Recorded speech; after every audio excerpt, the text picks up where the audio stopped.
దుర్గాదేవి కటాక్షం కలగాలంటే శ్రద్ధతో భక్తితో దేవిని పూజించాలి. నవరాత్రులు అమ్మవారికి ప్రత్యేక పూజలు చేయాలి. దుర్గా సప్తశతి వంటి గ్రంథాలను పఠించాలి మరియు దేవి నామాలు జపించాలి. అలాగే మనము ధర్మబద్ధంగా జీవించడం, ఇతరులకు సహాయం చేయడం మరియు మంచి పనులు చేయడం కూడా దుర్గాదేవి అనుగ్రహానికి ముఖ్యమైనటువంటి మార్గాలు. దుర్గాదేవిని నిత్యం భక్తితో పూజించాలి.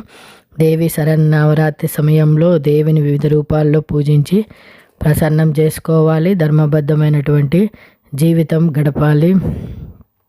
నవరాత్రుల్లో అమ్మవారికి మనం ధర్మబద్ధమైనటువంటి జీవితాన్ని గడపాలి. శుభ్రత పాటించాలి. అమ్మవారి యొక్క పూజ విషయంలో మనము శుభ్రత పాటించాలి. దేవి విగ్రహాల పరిసరాల్లో శుభ్రత ఉండేటట్లు చూసుకోవాలి. ధైర్యంగా ఉండాలి. దేవికి ధైర్యానికి ప్రతీక. కష్ట సమయంలో ధైర్యంగా నిలబడడం, దేవిని స్మరించుకోవడం వల్ల ఆమె అనుగ్రహము లభిస్తుంది. ప్రతి ఒక్కరి వీడియోని